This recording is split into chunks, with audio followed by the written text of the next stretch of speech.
ગુજરાત રાજ્ય પ્રાથમિક શિક્ષક સંઘની માનનીય મંત્રી શ્રી કમલેશભાઈ પટેલ સાથે મુલાકાત.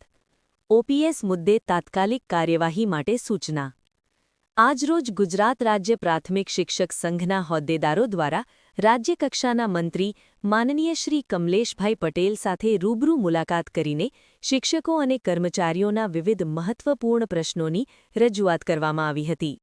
મુલાકાત દરમિયાન મંત્રીશ્રીએ પેન્શન એન્ડ પ્રોવિડન્ટ ફંડ વિભાગ તથા શિક્ષણ વિભાગના અધિકારીઓ સાથે તાત્કાલિક બેઠક યોજી ઓપીએસ એટલે કે ઓલ્ડ પેન્શન સ્કીમ સંબંધિત સુધારા માટે જરૂરી હુકમો કરવા સૂચના આપી હતી. આ સૂચના અનુસંધાને રાજ્યના લગભગ તમામ જિલ્લાઓમાં તબક્કાવાર હુકમો કરવામાં આવી રહ્યા છે. આ નિર્ણયનો લાભ રાજ્યના અંદાજે 65,000 કર્મચારીઓને મળવાની સંભાવના છે. મુલાકાત દરમિયાન સંઘ દ્વારા નીચે મુજબના મુદ્દાઓ રજૂ કરવામાં આવ્યા હતા. 1. 2005 પહેલાં ઓપીએસમાં સમાવિષ્ટ શિક્ષકોને સળંગ સિનિયોરિટીના વર્ષો ગણી સ્વૈચ્છિક નિવૃત્તિ મંજૂર કરવા બાબતે રજૂઆત. 2. 2005 પહેલાં નિવૃત્ત થયેલ પ્રાથમિક શિક્ષકોના પેન્શન કેસોને ઝડપથી મંજૂરી આપવા બાબતે રજૂઆત.